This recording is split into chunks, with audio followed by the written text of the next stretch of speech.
difference if it's kind of the beginning of a wave in Australia. You might as well get on early.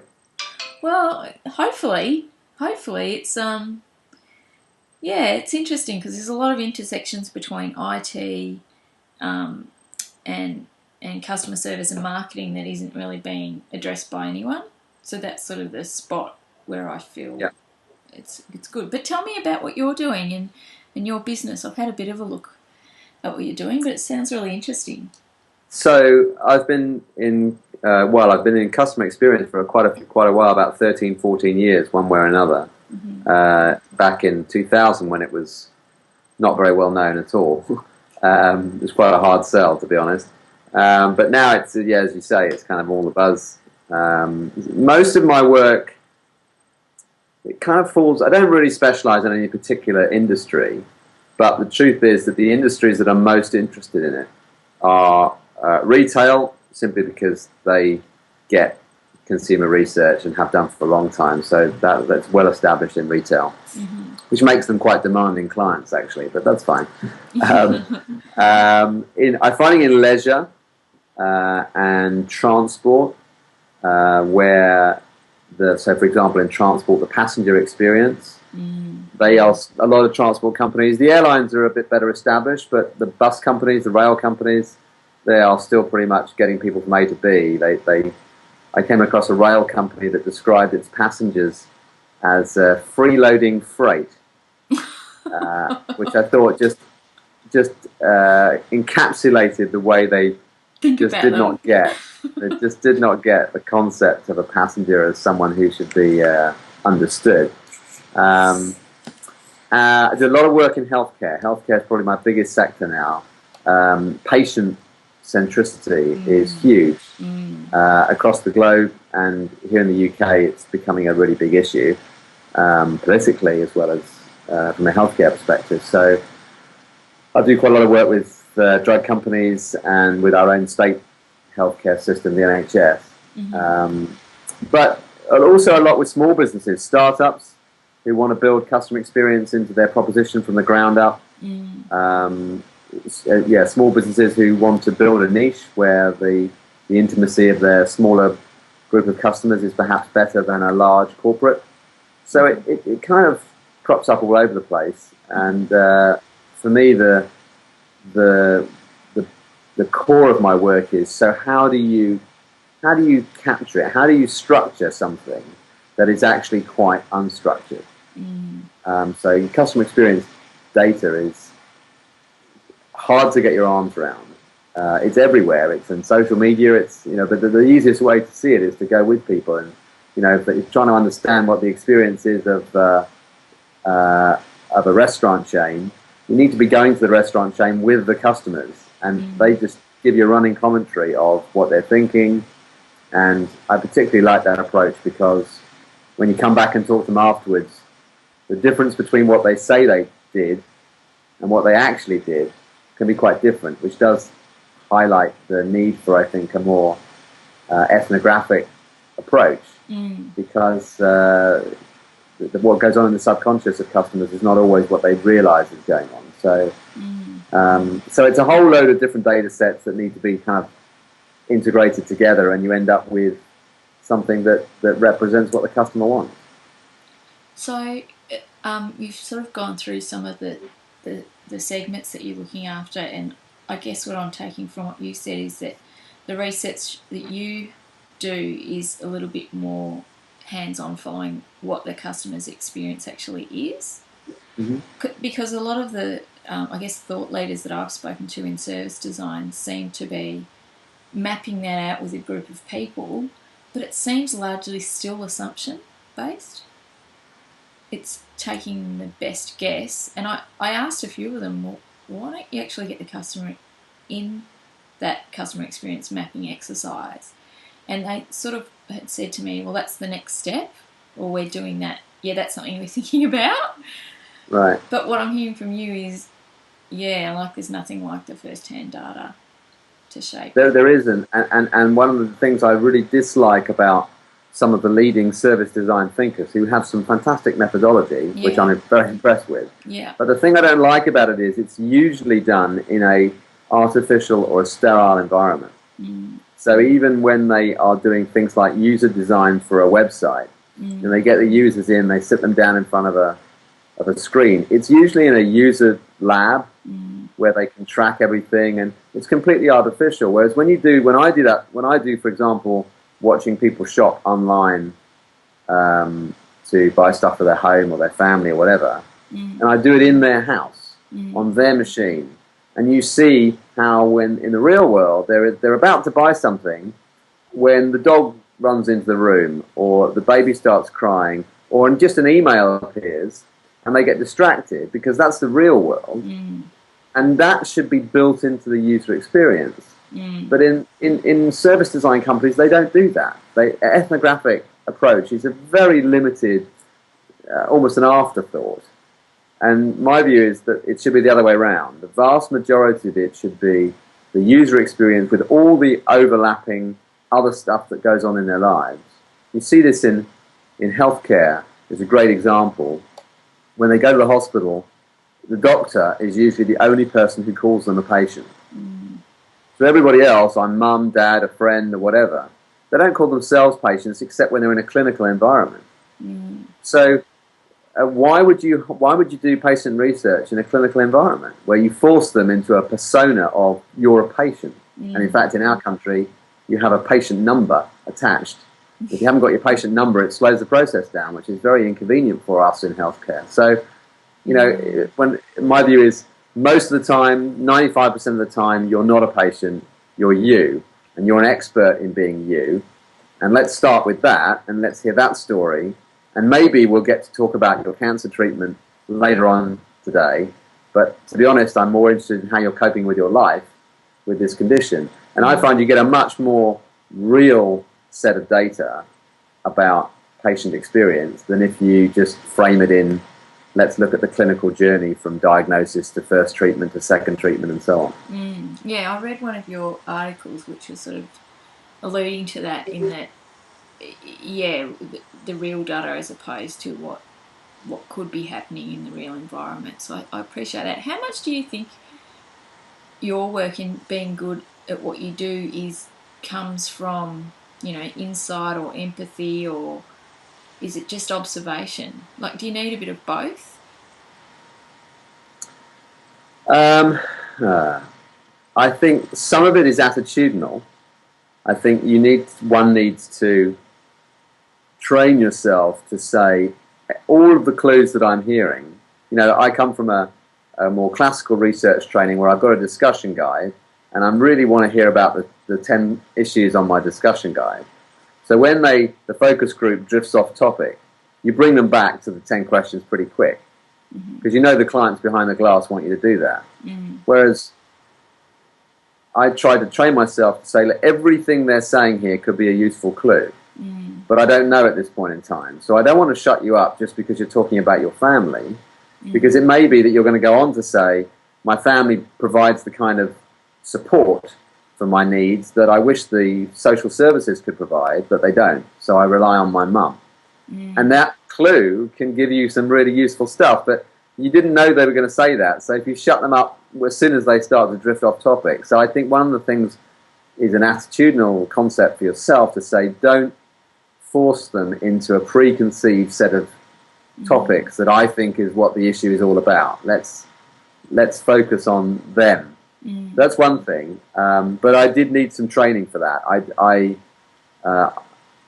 I'm too much of a traditional researcher to just be able to switch into that mode. So I did some training on a university course, actually, to help me get there. And I send all the people I use in field work, I always send them all on that course too, so that we're all on the same page, but also because I think they'll probably benefit from it as well. So I think that really does help. Having said that, I think a background in traditional research is handy, because when you gather all these ethnographic clues or whatever, most of the clients will say to me, fine, you've spoken to 30 people, but I need you to speak to 1,000 people so that I can go to the board and say, I want to build a business case. And look, we've got 1,000 people in our sample, and we've split it by first-time shoppers and loyalty card holders, and you can see the differences and the similarities. And so a researcher background teaches you that you need robust techniques to be able to prove your case. So it's a bit of a blend of the two, and I'm more in the latter, so I've had to kind of work on the former bit to get me to value them equally, really. Do you think that, why do you think, I don't know, I find this a lot, that if I look at the consumer market, they seem closer to the customer, even just with their communication, be it website, or they seem more to be talking to me, and they seem more to understand my experience. This is very general, but when I look at a B2B or a service-based business, it still seems largely they're talking about themselves. It seems like a bigger disconnect, and I just wonder if there's much to be learnt. Like, I keep always referring back to that consumer market for lessons that I can apply to businesses, because I largely work with service businesses, and I just wondered what you thought about that, because you've mentioned even retail's more responsive to this sort of, in touch with the buyers' research and feedback. Yeah. I think it's true that retail and other consumer businesses are more in tune with it. I use it with B2B at the very least because it's something that everyone in that business can understand. They know what it's like to be a customer, so they can relate to it. Whether they're willing to apply it in their own business is another issue. And I'm sure you found this. Yeah. So it's harder, I think, with B2B. Yeah. But I'll give you my favourite tip, which I learned for how to persuade B2B companies that this is worth doing, is I say to them, okay, if at a starting point is they're a building firm and all of their oh, good, I've got one of these. You got one of these, Yeah. Okay. So I spoke to a building firm, and they're really for the trade. Most of their customers are other builders. Okay. Small sole traders or larger firms. And they said, look, all they care about is price, availability, access. They don't care about the soft, fluffy stuff. So I said, okay, so what about thinking about it from their customers' perspective? So not your customers, your direct business customers, but if you keep going down the line, someone has a consumer as their customer. Someone wants to buy that house, or they are paying that tradesman to repair their windows.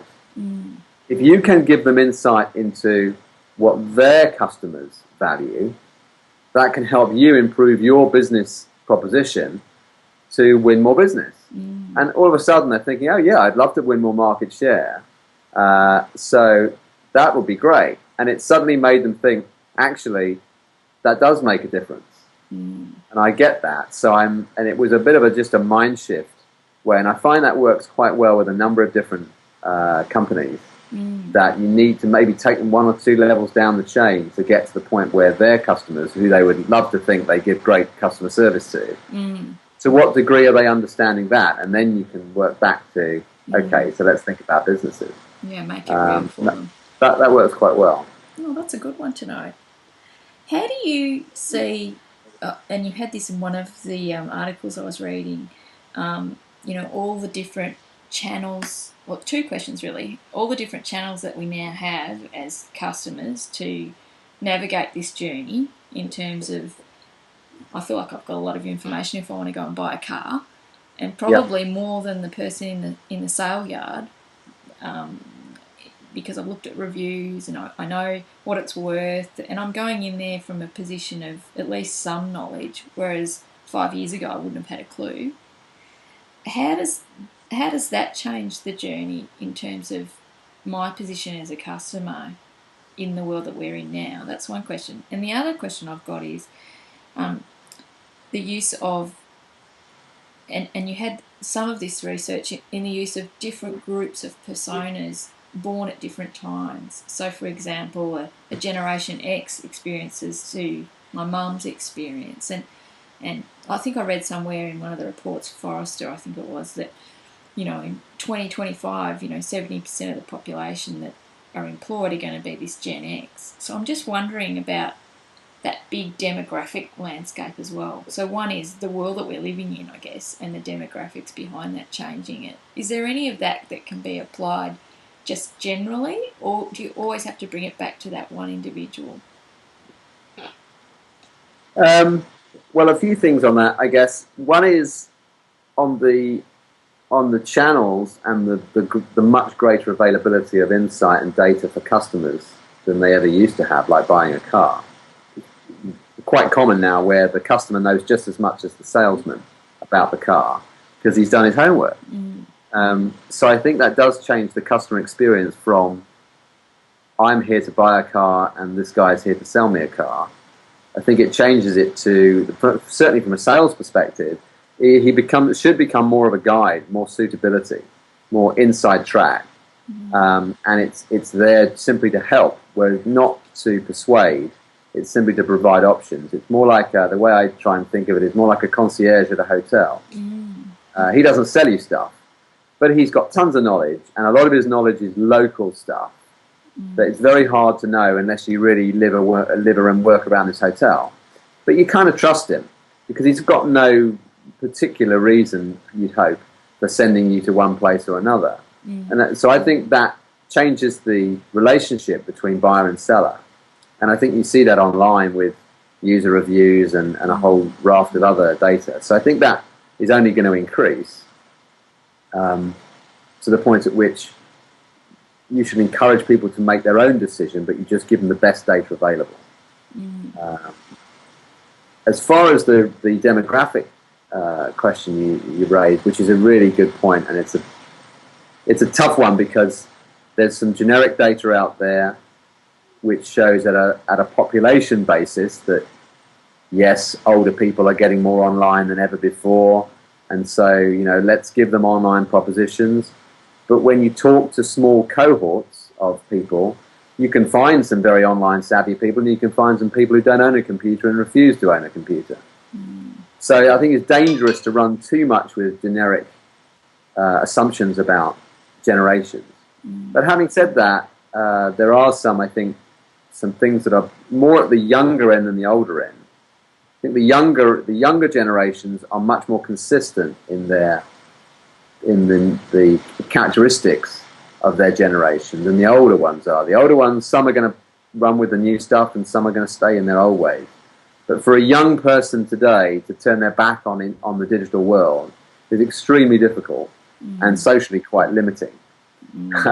So it's much more consistent at the younger end. And certainly you see today's crowd of graduate trainees. I look at the graduates coming into big corporates now, those lucky enough to get a job. And they are much more savvy in terms of social relationships, how to build networks, wanting to learn, genuinely wanting to learn rather than necessarily wanting to get on in my job. Actually genuinely enjoy the learning dynamic. And indeed learning with others rather than just necessarily learning for myself. And that sort of stuff I think is pretty consistent across nations and across different types of that generation. Even the less well-educated ones still have mobile phones. They still love Facebook.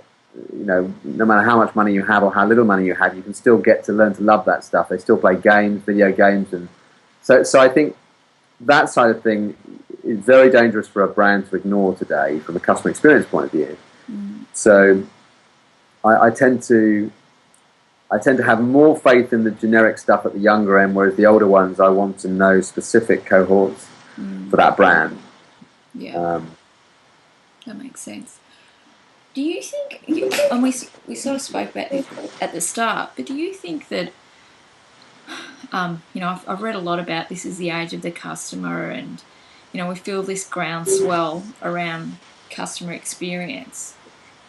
Do you think there'll be, can you envisage that this phase, if you like, lasting for a while, or can you see it sort of being torpedoed again by something else? Because I guess what I've sort of seen is, industrial age or whatever, and then we've had IT for a big period of time, and now it feels like the customer era, we're really wholly in that, and you can see that people enjoy that control over their life and that empowerment from my 7-year-old who's using the iPad and the phone and doing Minecraft all at the same time to, his nan who's just learning how to text, but they feel in control more than they did with technology.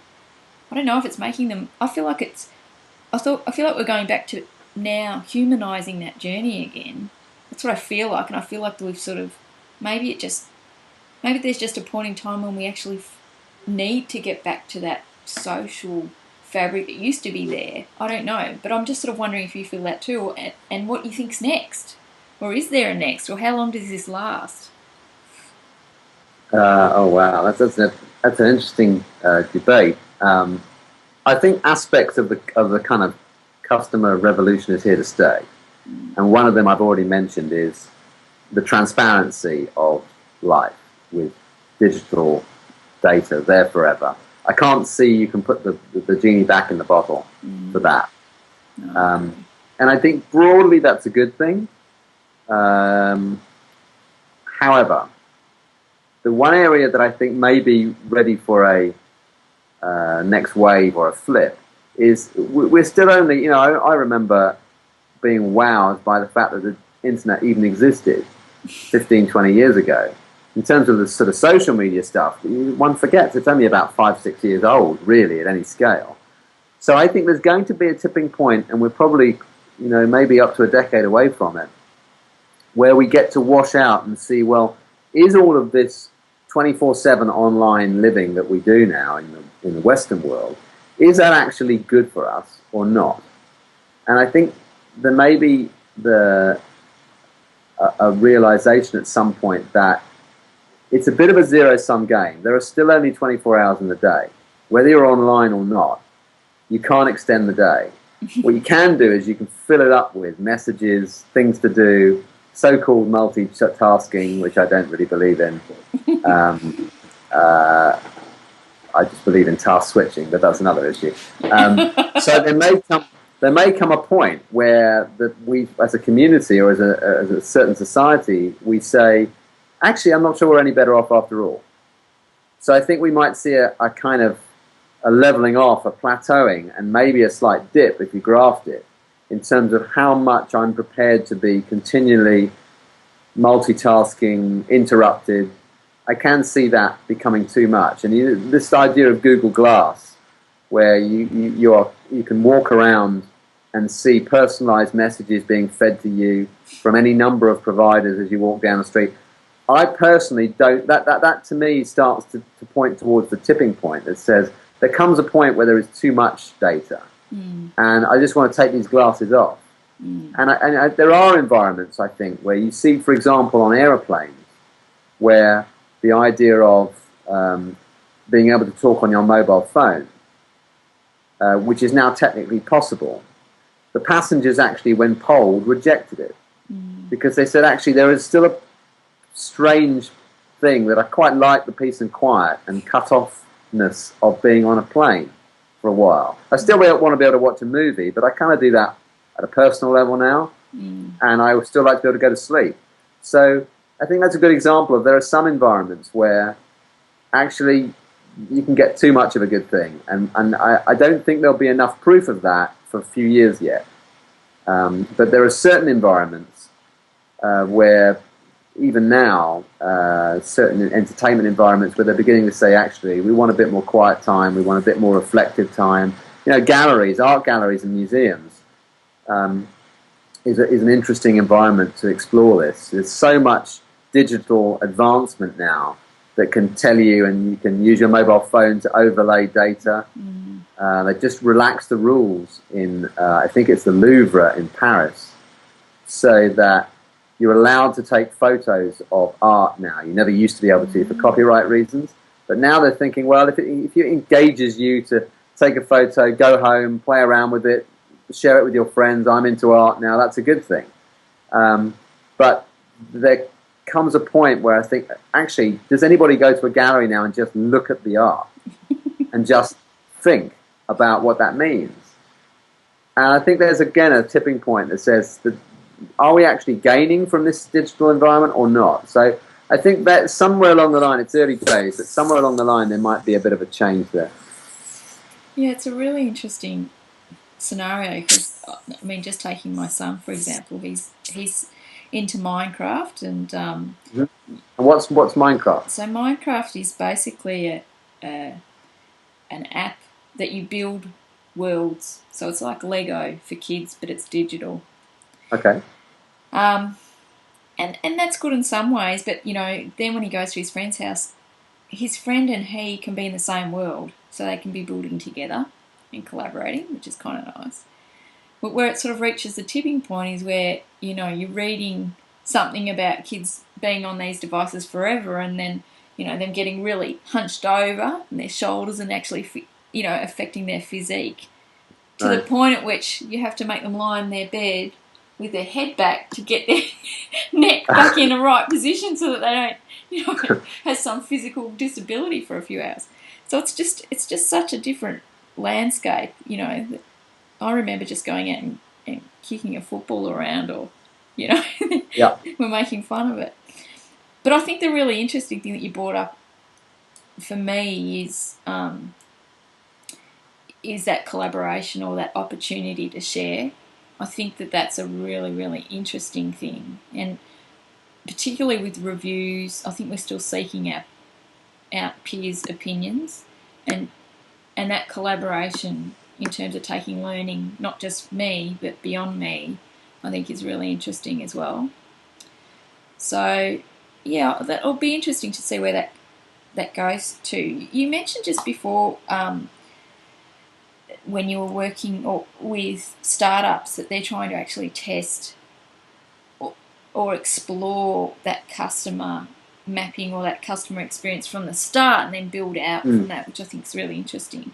But I was also wondering how true or how easy it is to stay committed to the why, the why of your business, the why that you got into business for in the first place.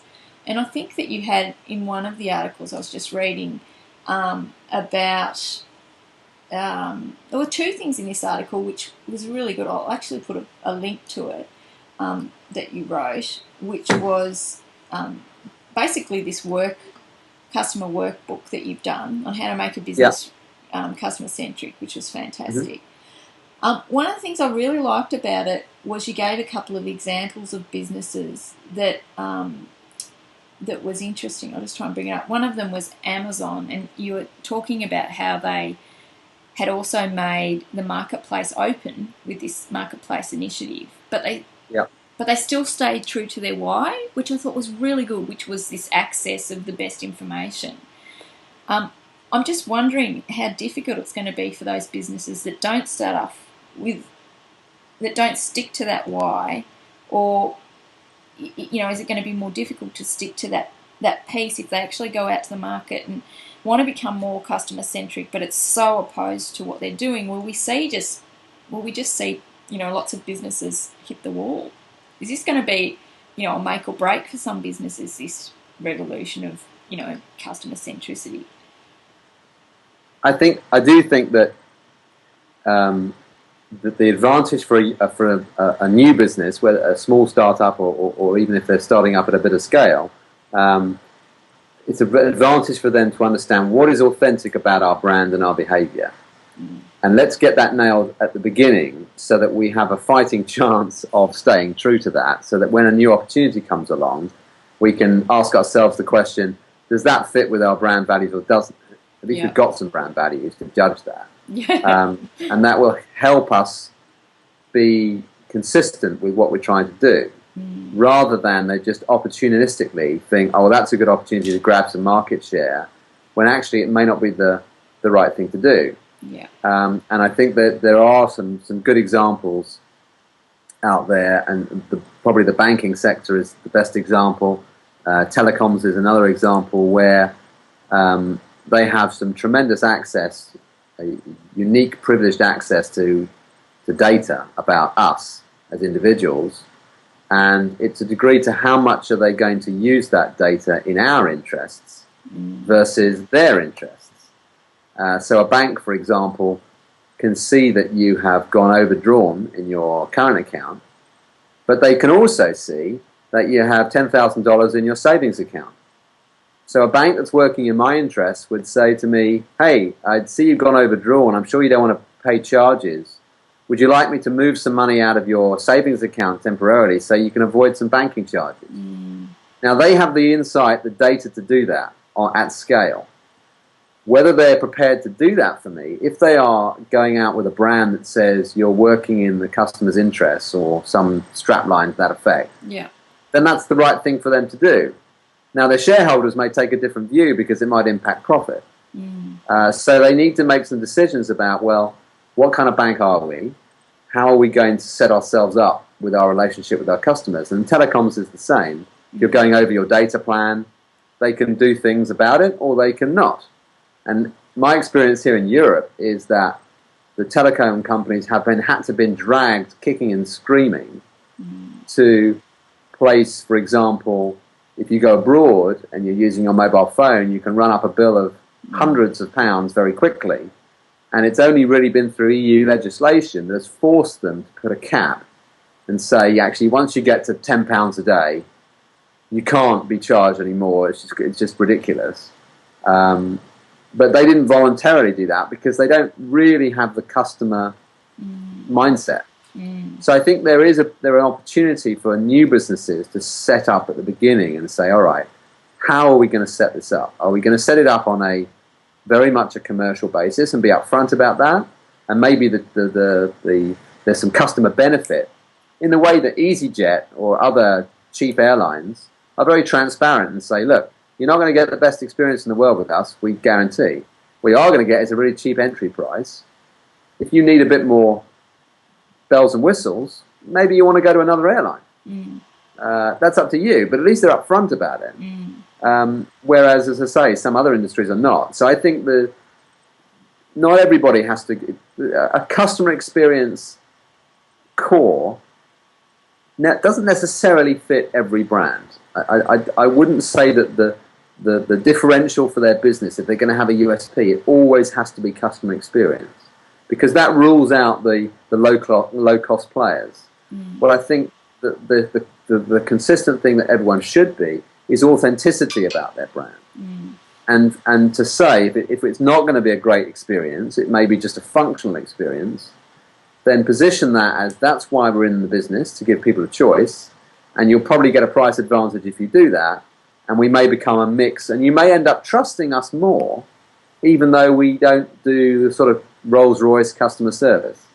So I wouldn't want to pretend that just because I'm in the business of customer experience, therefore every business needs to make that their shining light.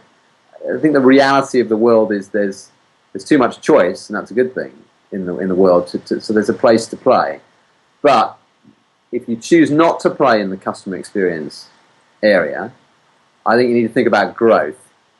Do you think you're going to grow as fast as the people who are going to differentiate on customer experience? Because the truth is, in a commodity world, I can get what I want in more than one place, almost everywhere. Whatever you're selling, wherever we're flying, someone else is doing that too. So if you're not going to compete on customer experience, there's a real risk that the people who are going to be more attractive than you just competing on price or whatever else. So I think my default, and what I say to my customers is, if you're not going to go on customer experience, do it as a conscious decision. Don't just be lazy and fall out of the mindset and then after the event you say, oh, well, that's not really our focus anyway. And I think that's very true for B&B. Yeah. We all need to say to our B&B customers, it's a revolution in the B2C world.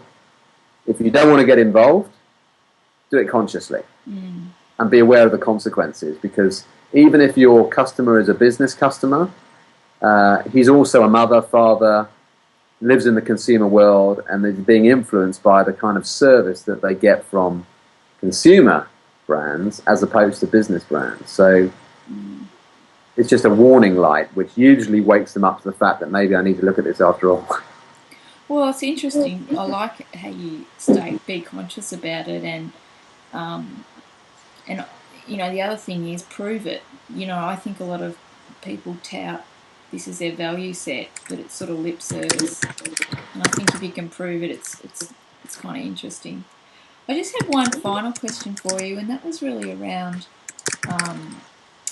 the employees and how they can contribute to that research or that customer experience.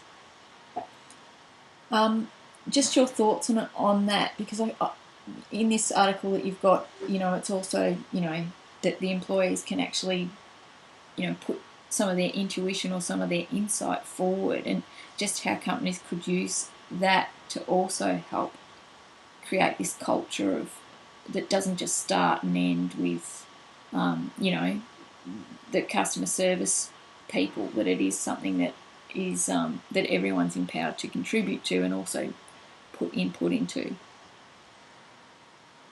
Yeah, that's and here I'm going to say that I think the service design people do a good job here, because if they're working on a service design for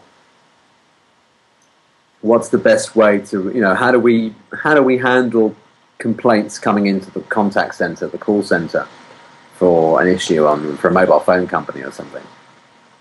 The service design people will look at all aspects of a business when that call comes in. So, okay, there's the people who answer the phone, and they're the people that traditionally are invited to co-create some kind of improvement, solution, whatever, and that makes complete sense. Mm-hmm. But if you're a frontline service person talking to a customer, you're almost certainly using a system to help you. So we need systems guys, and we can say to the systems guys, you are the technology that drives the capability of our frontline people to have a fighting chance of knowing what this customer rang in about last time. So without you give the frontline guy virtually no chance of giving quality performance. And then you can go further back, and you can look at other areas, and you can say to the purchasing department, or you can even say to the people who buy furniture or who do the training for staff, or you can really go through the organization and say from a supporting role, what are you doing to support the frontline people, or the people who support the frontline people? So who are the procurement people who are supporting the IT guys? It's not actually that hard to see. It's a kind of web. And even though there are some strands that are more obvious, the strength of the web is the whole web.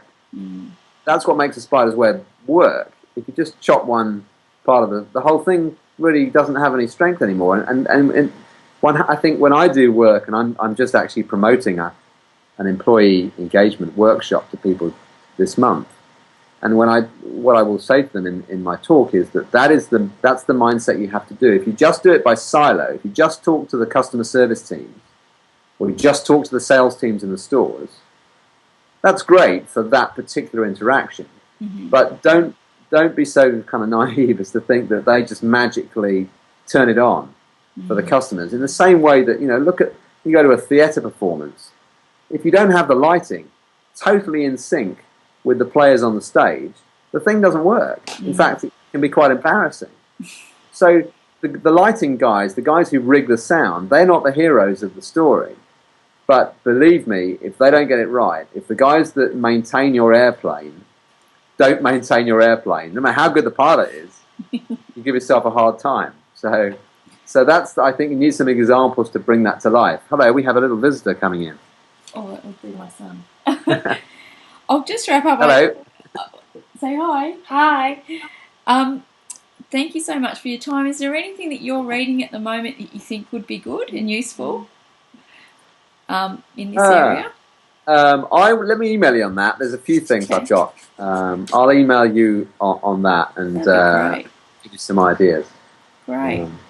Well, I really appreciate your time, and it's just been fantastic chatting to you and getting to know what you do. And it's a pleasure. It was it's really interesting.